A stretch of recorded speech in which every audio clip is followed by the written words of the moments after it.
이 돈 가지고 당장 꺼져.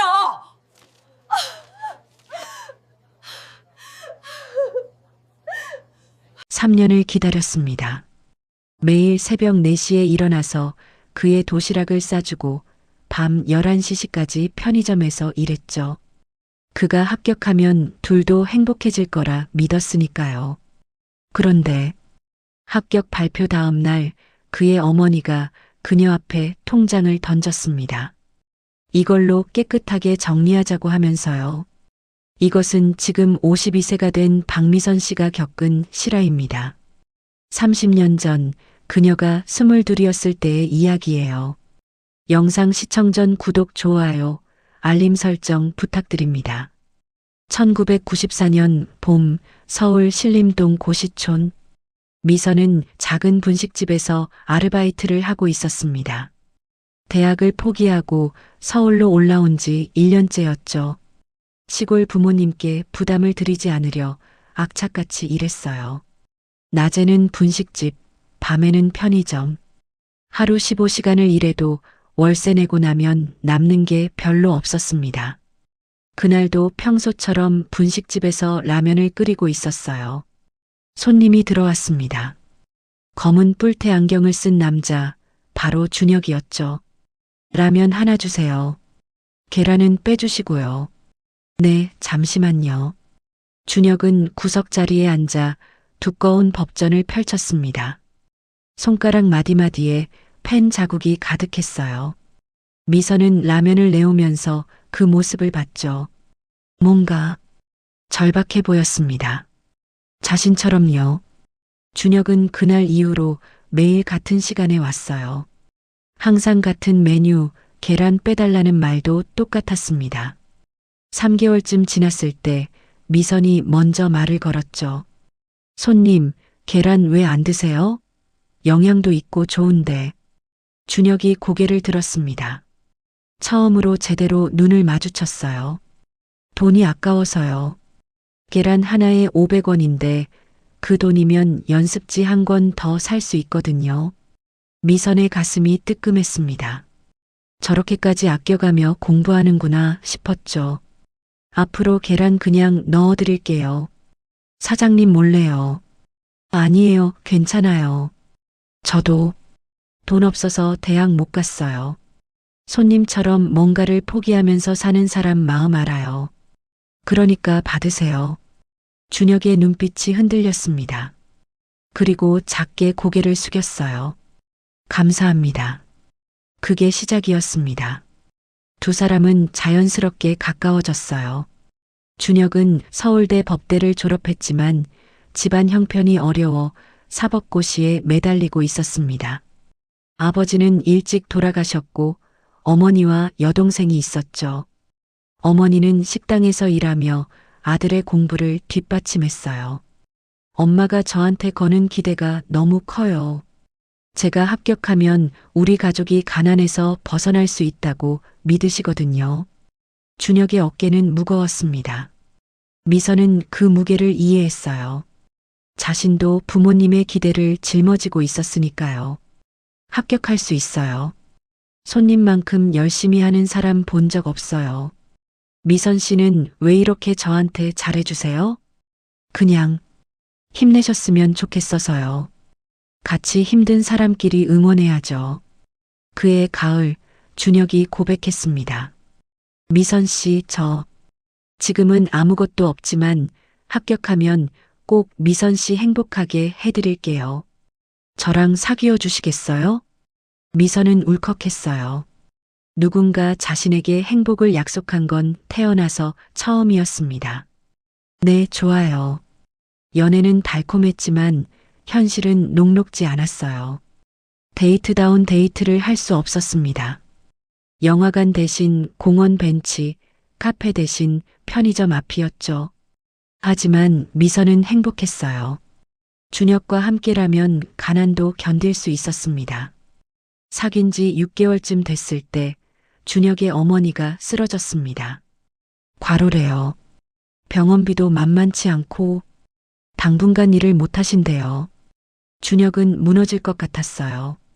어머니가 쓰러지면 생활비도 학원비도 끊기는 거였죠. 공부를 포기해야 할 판이었습니다. 미선이 결심했어요. 준혁 씨, 제가 도와드릴게요. 무슨 소리예요? 미선 씨도 힘든 거 아는데. 저 편의점 아르바이트 하나 더 구할게요. 그 돈으로 준혁 씨 생활비 보태드릴 수 있어요. 안 돼요. 그럴 순 없어요. 할 수 있어요. 저 원래 악착같이 잘 살아요. 미선은 편의점 알바를 하나 더 구했습니다. 새벽 5시부터 오전 9시까지 편의점, 낮 12시부터 오후 6시까지 분식집, 저녁 8시부터 새벽 1시까지 또 다른 편의점이었죠. 잠은 하루 3시간. 준혁을 위해 도시락도 만들기 시작했어요. 새벽 4시에 일어나 밥을 짓고 반찬을 만들었습니다. 준혁의 고시원 문 앞에 도시락을 놔두고 출근했죠. 미선아, 너무 무리하지 마. 괜찮아요. 준혁 씨가 합격하면 다 보상받을 거예요. 준혁은 미선을 꼭 안았습니다. 고마워. 정말 고마워. 내가 꼭 합격해서 너 편하게 살게 해줄게. 1년이 지났습니다. 준혁은 1차 시험에서 떨어졌어요. 미안해. 미선아, 정말 미안해. 준혁은 울었습니다. 미선도 울었죠. 하지만 포기할 순 없었어요. 괜찮아요. 다시 준비하면 돼요. 제가 있잖아요. 2년 차였습니다. 준혁은 또 떨어졌어요. 준혁의 어머니가 미선을 따로 불렀습니다. 미선아, 미안하구나. 내가 우리 준혁이 뒷바라지 하느라 고생이 많지? 아니에요, 어머님. 전 괜찮아요. 우리 준혁이가 꼭 합격해서 너랑 결혼할 거야. 그때까지만 조금만 더 힘내줘. 어머니의 말에 미선은 힘을 얻었습니다. 결혼이라는 단어가 그녀에게 희망을 줬죠. 그래, 조금만 더 견디면 된다고 생각했어요. 하지만 몸은 정직했습니다. 미선은 과로로 쓰러졌어요. 병원에서 깨어났을 때 준혁이 곁에 있었습니다. 미선아, 이러지 마. 제발 이러지 마. 내가 공부 그만둘게. 안 돼요. 여기까지 왔는데 포기하면 어떡해요. 하지만 내가 이렇게 아프면 전 괜찮아요. 그냥 며칠 쉬면 돼요. 미선은 울면서 준혁의 손을 잡았습니다. 제발 합격해줘요. 그게 제 소원이에요. 드디어 3년 차였습니다. 준혁은 그 어느 때보다 열심히 공부했어요. 미선의 희생을 헛되게 할 수 없었죠. 그리고 11월 합격자 발표 날이 왔습니다. 준혁이 전화를 걸어왔어요. 미선아, 왜 그래요? 붙었어. 내가 합격했어. 미선은 그 자리에서 주저앉아 울었습니다. 편의점 카운터에서 손님들이 보는 앞에서요. 축하해요. 정말 축하해요. 3년이었습니다. 1095일. 하루도 쉬지 않고 일했어요. 새벽마다 도시락을 쌌죠. 준혁이 좌절할 때마다 위로했습니다. 드디어 보상받는 날이 온 거예요. 준혁이 달려와 미선을 안았습니다. 미선아, 고마워. 정말 고마워. 이제 우리 행복하게 살자. 내가 꼭 너 행복하게 해줄게. 응, 나도. 정말 기뻐. 두 사람은 울면서 웃었어요. 하지만 이건 끝이 아니었습니다. 악몽의 시작이었죠. 합격 발표 일주일 후였습니다. 준혁에게서 연락이 왔어요. 미선아, 내일 우리 집에 올래? 엄마가 저녁 대접하고 싶으시대. 미선은 기뻤습니다. 드디어 정식으로 가족에게 인사하는 건가 싶었죠. 혹시 결혼 이야기가 나오는 건 아닐까 하는 기대도 있었어요. 새 옷을 샀습니다. 그동안 모아둔 돈을 털어서요. 머리도 미용실에서 했어요. 다음 날 준혁의 집에 갔습니다. 그런데 분위기가 이상했어요. 준혁의 어머니 얼굴이 딱딱했습니다. 옆에는 준혁의 여동생도 있었죠. 앉아요.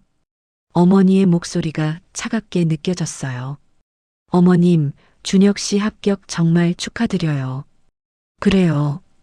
축하할 일이죠. 우리 준혁이가 드디어 판사가 됐으니. 그래서 말인데, 미선 씨. 어머니가 테이블 위에 통장을 하나 올려놓았습니다. 이게 뭐예요? 3천만 원 들어있어요.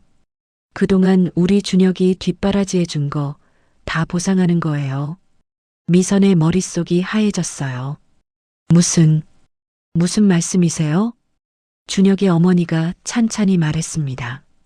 미선 씨, 그동안 고마웠어요. 정말 고마웠어요. 우리 준혁이 합격할 수 있었던 건 미선 씨 덕분이죠. 그래서 이렇게 보답하려는 거예요. 어머님, 저는 돈 때문에 도와드린 게 알아요. 하지만 이제 상황이 달라졌어요. 어머니의 눈빛이 날카로웠습니다. 우리 준혁이가 이제 판사예요. 판사. 엘리트죠. 앞으로 좋은 사람들이 많이 접근할 거예요. 그런데 어머니가 미선을 위아래로 훑어봤어요. 미선 씨는 고졸이잖아요. 편의점 알바생이고 준혁이랑은 안 어울려요. 어머님, 그게 무슨 말씀이세요? 미선의 목소리가 떨렸습니다. 말 그대로예요. 미선 씨랑 우리 준혁이는 이제 세상이 달라요. 준혁이는 앞으로 사교계에서 활동해야 하는데 미선 씨가 옆에 있으면 곤란해요. 저는 준혁 씨를 사랑해요. 3년 동안 함께 사랑으로 밥 먹고 살아요? 여동생이 끼어들었어요. 언니, 솔직히 말할게요. 오빠한테는 이제 더 좋은 여자가 필요해요. 학벌도 좋고 집안도 좋고 오빠 커리어에 도움이 되는 여자요. 싫은 말이에요. 어머니가 다시 말했습니다. 벌써 좋은 인연이 있어요. 서울대 법대 후배인데 아버지가 대형 로펌 변호사예요. 집안도 괜찮고 얼굴도 예쁘고 우리 준혁이랑 딱 어울려요. 미선은 숨이 막혔습니다. 준혁 씨는 뭐라고 하는데요? 준혁이도 동의했어요. 세상이 무너졌어요. 거짓말이에요. 준혁 씨가 그럴 리 없어요. 그때 문이 열렸습니다. 준혁이 들어왔죠. 준혁아, 잘 왔다. 미선 씨한테 얘기 다 했어. 준혁은 미선을 제대로 쳐다보지도 못했어요. 준혁 씨, 이게 무슨 일이에요? 우리 결혼하기로 했잖아요. 합격하면 행복하게 살자고 했잖아요. 준혁은 고개를 숙였습니다. 미안해. 미선아. 미안하긴 뭐가 미안해요. 설명해줘요. 제대로 된 설명. 나도 어쩔 수 없어. 어쩔 수 없다니 무슨 소리예요. 미선이 소리쳤어요. 3년이에요. 3년 동안 매일 새벽 4시에 일어나서 당신 도시락 쌌어요. 하루 15시간씩 일했어요. 당신 학원비 보태주려고 밥도 제대로 못 먹었어요. 아프면서도 일했어요. 눈물이 쏟아졌습니다. 그게 다 당신이 좋아서였어요.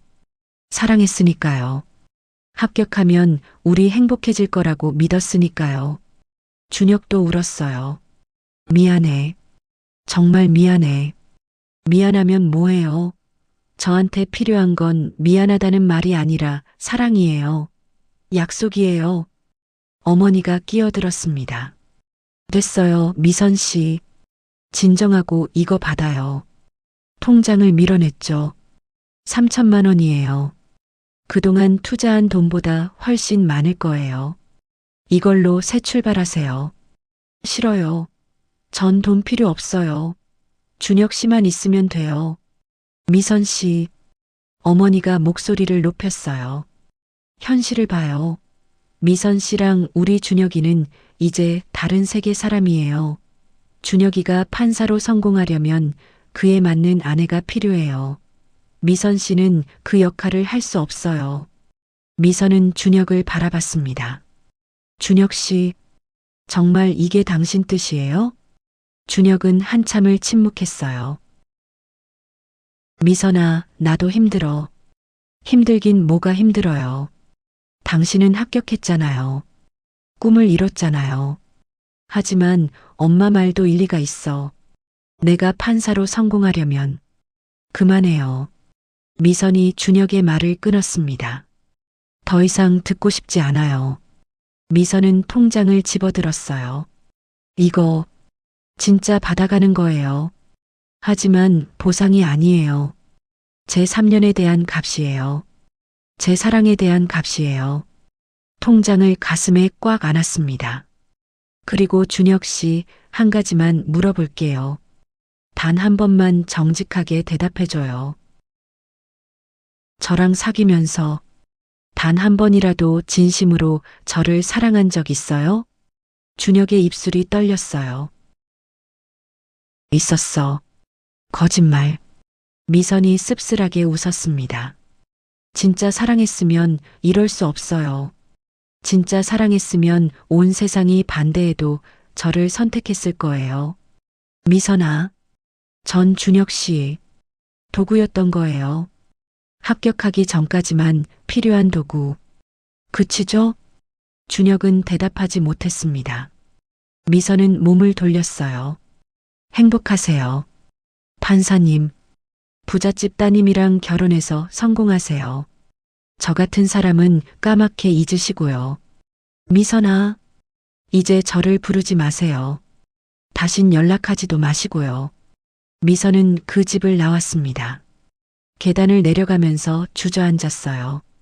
온몸에서 힘이 빠졌죠. 3년, 1095일.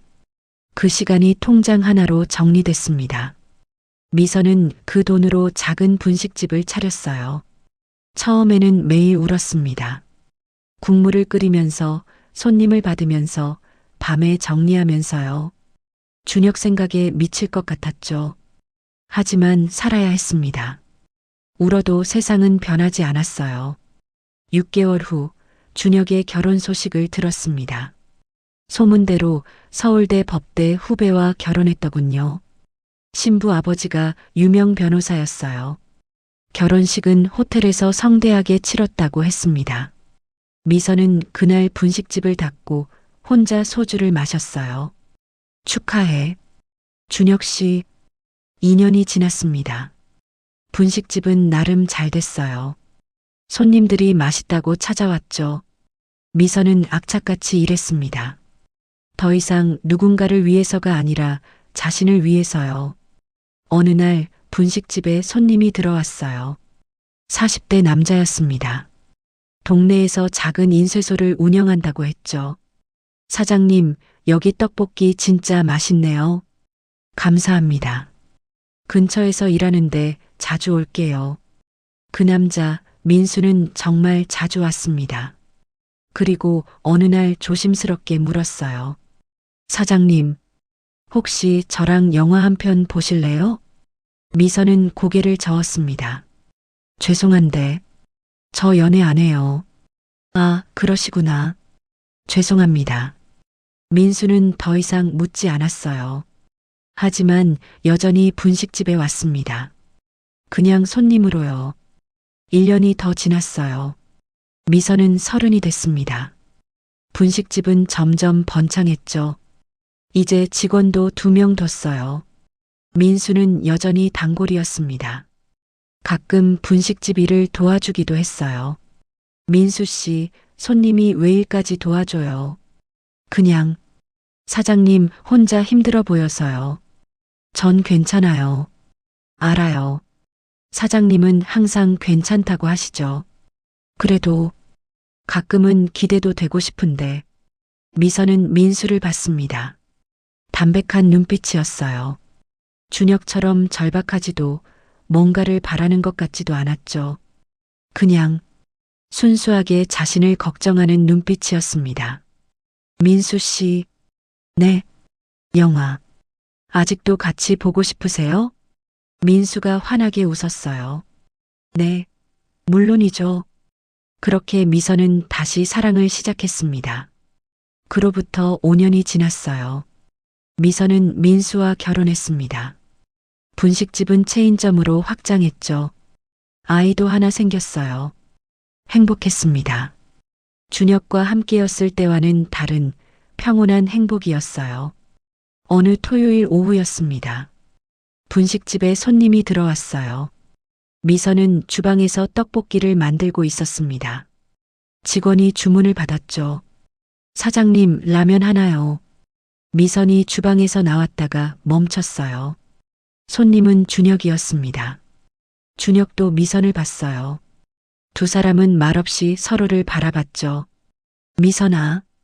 준혁은 많이 변했습니다. 고급 양복을 입고 있었어요. 머리도 깔끔하게 넘겼죠. 판사다운 모습이었습니다. 하지만 눈빛은 피곤해 보였어요. 오랜만이다. 네. 여기 내 가게구나. 소문 들었어. 잘 된다면서? 덕분에요. 어색한 침묵이 흘렀습니다. 준혁이 먼저 입을 열었어요. 미선아, 그동안 잘 지냈어? 보시다시피요. 결혼했다며. 축하해. 감사합니다. 판사님도 결혼하셨죠? 응. 또 침묵이었습니다. 준혁이 작게 말했어요. 미선아, 나 라면 나왔습니다. 직원이 라면을 가져왔어요. 준혁은 라면을 받아들고 자리에 앉았습니다. 미선은 주방으로 들어가려다가 멈췄죠. 준혁 씨, 응? 행복하세요? 준혁은 대답하지 못했습니다. 미선이 씁쓸하게 웃었어요. 그렇겠죠. 원하던 걸 다 얻으셨으니까. 미선아, 나 많이 드세요. 서비스로 계란도 넣어드렸어요. 미선은 주방으로 돌아갔습니다. 준혁은 라면을 먹으면서 계속 미선을 바라봤어요. 하지만 미선은 더 이상 그를 쳐다보지 않았죠. 라면을 다 먹고 준혁이 계산을 하려 했습니다. 됐어요. 서비스예요. 미선아, 손님 많이 기다리세요. 저 바빠요. 준혁은 더 이상 말을 잇지 못하고 분식집을 나갔습니다. 그 뒷모습을 보면서 미선은 생각했어요. 아, 정말 끝났구나. 이제 아무 감정도 남지 않았구나. 그때 남편 민수가 들어왔습니다. 여보, 나왔어. 방금 나간 사람. 아는 사람이야? 아니요. 그냥 옛날 손님이에요. 미선은 남편을 보며 웃었어요. 진심으로요. 우리 딸 유치원 데려와야 하는 거 아니에요? 아, 맞다. 같이 가자. 부부는 함께 분식집을 나섰습니다. 준혁은 분식집에서 나와 차 안에 앉아 있었습니다. 핸들을 잡은 손이 떨렸어요. 미선은 행복해 보였습니다. 정말로 행복해 보였죠. 자신 없이도 잘 살고 있었어요. 준혁은 자신의 삶을 돌아봤습니다. 판사가 됐습니다. 어머니가 원하던 대로 좋은 집안의 여자와 결혼했죠. 겉으로 보기엔 성공한 삶이었어요. 하지만 행복한가? 아니었습니다. 아내는 좋은 사람이었어요. 똑똑하고 교양 있고 사교적이었죠. 하지만 사랑은 없었습니다. 서로에 대한 존중과 배려만 있을 뿐이었어요. 결혼 5년 차, 아이도 하나 있었습니다. 하지만 준혁은 늘 공허했어요. 특히 새벽에 눈을 뜰 때면 생각났습니다. 미선이 만들어주던 도시락이요. 그 따뜻함이요. 아내는 요리를 하지 않았습니다. 가사도우미가 다 했죠. 도시락 같은 건 만들어 본 적도 없었어요. 당신은 제대로 된 식사를 해야 해요. 도시락은 품위가 없어요. 아내의 말이었습니다. 준혁은 매일 고급 레스토랑에서 점심을 먹었어요. 하지만 맛이 없었습니다. 미선이 새벽 4시에 일어나 만들어주던 그 소박한 도시락만큼 맛있는 게 없었죠. 여보, 오늘 저녁에 변호사협회 모임 있어요. 같이 가요. 응. 옷 잘 입어요. 거기 중요한 사람들 많이 와요. 이게 준혁의 일상이었습니다. 끝없는 사교 모임, 계산된 만남, 정치적인 대화들이었죠. 가끔 준혁은 생각했습니다. 그때 미선을 선택했다면 어땠을까? 가난했을지 모릅니다. 작은 집에서 살았을지도 모르죠. 하지만 행복했을 것 같았어요. 미선과 함께라면 가난도 견딜 수 있을 것 같았습니다. 아니, 이미 견뎠었죠. 3년 동안요. 하지만 이제 와서 후회해봤자 소용없었습니다. 그로부터 1년 후였습니다. 준혁의 어머니가 병에 걸렸어요. 말기암이었습니다.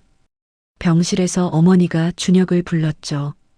준혁아, 엄마가 할 말이 있어. 왜 그러세요, 엄마? 미선이. 그 애한테 미안하구나. 준혁은 놀랐습니다. 어머니가 미선 이야기를 꺼낸 건 처음이었어요. 엄마가 너무한 것 같아. 그 애가 너를 얼마나 사랑했는데. 근데 엄마는 그게 너무 무서웠어. 우리가 평생 가난하게 살까봐. 너라도 잘 되길 바랐던 거야. 어머니의 눈에서 눈물이 흘렀습니다. 그런데 말이야. 요새 생각해보니까 넌 행복하지 않은 것 같더라. 그런 거 아니에요. 엄마가 봐서 알아. 내 눈빛이 예전 같지 않아. 판사 됐고 좋은 집안의 장가 같지만 내 눈엔 생기가 없어. 어머니가 준혁의 손을 잡았어요. 미선이랑 있을 때가 더 행복해 보였어. 가난했지만 눈이 살아 있었어. 지금은 죽은 것 같아. 엄마가 미안하다. 내 인생을 망친 것 같아서. 준혁은 울었습니다. 아니에요. 제가 선택한 거예요. 제가 약했던 거예요. 그래도 엄마가 강요했잖아. 엄마가 너무 욕심을 부렸어. 어머니는 며칠 후 세상을 떠났습니다. 장례식장에서 준혁은 멍하니 앉아 있었어요. 아내가 와서 어깨를 두드렸죠. 힘내요. 아버지랑 이야기 좀 해야 해요. 당신 승진건으로요. 그 순간 준혁은 깨달았습니다. 이게 자신이 선택한 삶이구나. 사랑이 아니라 계산으로 만들어진 삶이구나. 3년이 더 지났습니다. 준혁은 부장판사가 됐어요. 더 높이 올라갔죠. 하지만 여전히 공허했습니다. 어느 날 법원 근처 카페에서였어요. 아빠, 여기요. 아이 목소리가 들렸습니다. 준혁이 고개를 돌렸죠. 미선이었어요. 딸과 함께 있었습니다. 미선도 준혁을 봤어요. 잠시 놀란 표정이었지만 이내 평온해졌죠. 안녕하세요, 판사님. 안녕. 미선의 딸이 물었습니다. 엄마, 저 아저씨 누구예요? 옛날에 알던 분이야. 아. 딸은 금방 관심을 잃고 아이스크림을 먹었어요. 미선이 준혁에게 물었습니다. 잘 지내시죠? 응. 너도 잘 사는 것 같더라. 덕분에요. 분식집이 잘 돼서 이제 5호점까지 냈어요. 대단하네. 준혁 씨도 부장판사 되셨다고 들었어요. 축하드려요. 고마워. 어색한 침묵이 흘렀습니다. 그때 미선의 딸이 물었어요. 아저씨는 우리 엄마랑 무슨 사이였어요? 준혁과 미선이 동시에 딸을 봤습니다. 그냥 옛날 친구야. 미선이 대답했죠. 친구면 같이 놀면 되잖아요. 어른들은 바쁘단다. 미선이 준혁을 봤어요. 저희 먼저 갈게요. 안녕히 계세요. 미선아. 준혁이 불렀습니다. 네. 너 정말 행복해? 미선이 잠시 생각하다가 대답했어요. 네. 행복해요. 남편도 좋고 딸도 있고 일도 잘 되고 진짜 행복해요. 그래. 다행이다. 준혁 씨는요? 준혁은 대답하지 못했습니다. 미선이 조용히 말했어요. 행복하지 않으시죠? 눈빛 보면 알아요. 준혁 씨 눈에서 빛이 사라졌어요. 미선아, 알아요.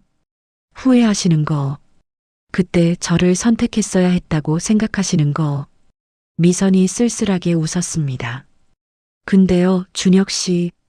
저는 준혁 씨가 저를 버려줘서 감사해요. 뭐? 준혁 씨가 저를 선택하지 않았기 때문에 저는 진짜 저를 사랑해주는 사람을 만났어요. 제가 편의점 알바생이든 고졸이든 아무 상관없이 저를 사랑해주는 사람이요. 미선의 눈이 반짝였어요.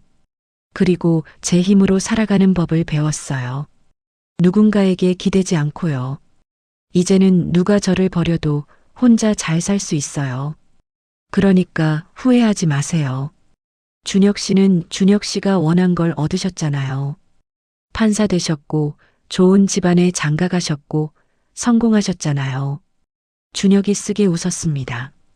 근데 왜 이렇게 후회가 될까? 그건 준혁 씨가 진짜 원한 게 그게 아니었기 때문이에요. 준혁 씨는 어머니가 원하는 걸 선택하신 거예요.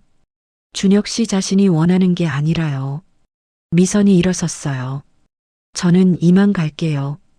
다음에 또 뵐 날이 있겠죠. 서울이 좁으니까요.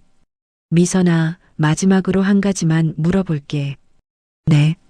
너, 날 미워해? 미선이 고개를 저었습니다. 아니요. 이제 아무 감정도 없어요. 미워하지도 사랑하지도 않아요. 그냥 인생의 한 페이지였던 사람이에요. 그 말이 준혁에게는 더 아팠습니다. 미워하는 것도 사랑의 한 형태였으니까요. 하지만 아무 감정도 없다는 건 정말로 끝났다는 뜻이었죠. 그럼 안녕히 계세요. 미선은 딸의 손을 잡고 카페를 나갔습니다. 준혁은 그 뒷모습을 바라봤어요. 미선은 딸과 웃으며 이야기하고 있었죠. 정말 행복해 보였습니다. 준혁은 커피를 마셨습니다. 쓰디쓴 맛이었어요. 2024년 52세가 된 미선은 분식집 체인점 대표가 됐습니다. 전국에 50개 매장을 운영하고 있었죠. 딸은 대학을 졸업하고 사회생활을 시작했어요. 남편 민수와는 여전히 다정했습니다. 30년을 함께 살았지만 서로를 존중하고 사랑했죠. 어느 날 TV에서 뉴스가 나왔어요. 법원 비리 연루 의혹으로 조사를 받던 이준혁 전 대법관이 오늘 사임했습니다. 미선은 TV를 봤습니다. 준혁이었어요. 백발이 성성했고 얼굴은 초췌했죠. 여보, 저 사람 아는 사람이야? 남편이 물었어요. 응, 옛날에, 아주 옛날에, 뭔가 안 됐네. 저렇게 높이 올라갔는데. 미선은 아무 말도 하지 않았습니다. 그날 밤 휴대폰이 울렸어요. 모르는 번호였습니다. 여보세요? 미선아, 나야. 준혁이. 30년 만에 전화였습니다. 미안해. 갑자기 전화해서. 근데 너한테 꼭 하고 싶은 말이 있어서. 말씀하세요. 내 인생 완전히 망했어. 대법관까지 올라갔지만 비리에 연루됐어. 아내는 이혼 신청했고 아들은 나를 아버지로 인정하지 않아. 준혁의 목소리가 떨렸어요. 돈도 다 잃었어. 집도 명예도 다. 이제 남은 게 아무것도 없어. 미선아, 그때 내가 너를 선택했어야 했어. 내 인생 최대의 실수가 뭔지 알아? 널 보낸 거야. 미선은 조용히 들었습니다. 지금이라도 늦지 않았을까? 우리 다시 시작할 수 없을까? 긴 침묵이 흘렀어요. 미선이 입을 열었습니다. 준혁 씨, 응? 전 30년 전에 이미 준혁 씨를 보냈어요. 그리고 제 인생을 살았죠. 미선아, 준혁 씨도 이제 준혁 씨 인생을 사세요. 과거에 매달리지 말고요. 하지만 저는 행복해요. 저를 진짜로 사랑해주는 남편이 있고 딸도 있고 일도 있어요. 더 이상 준혁 씨가 필요하지 않아요. 미선의 목소리는 단호했습니다. 그리고 솔직히 말할게요. 준혁 씨는 지금도 날 사랑하는 게 아니에요. 그냥 잃어버린 게 아까운 거예요. 모든 걸 다 잃으니까 예전에 버렸던 것도 아까워진 거죠. 그게 아니야. 맞아요. 준혁 씨가 저를 정말 사랑했다면 30년 전에 저를 선택했을 거예요. 돈 때문에, 명예 때문에 저를 버린 사람이 이제 와서 사랑을 말하지 마세요. 미선아, 안녕히 계세요, 준혁 씨. 그리고 다신 연락하지 마세요. 미선은 전화를 끊었습니다. 남편이 걱정스럽게 물었어요. 여보, 누구야? 아무도 아니에요. 그냥 과거에서 온 전화예요. 미선은 남편을 안았습니다. 당신 사랑해요. 나도 사랑해. 미선 씨의 이야기는 이렇게 끝났습니다. 지금까지 시청해 주셔서 감사합니다.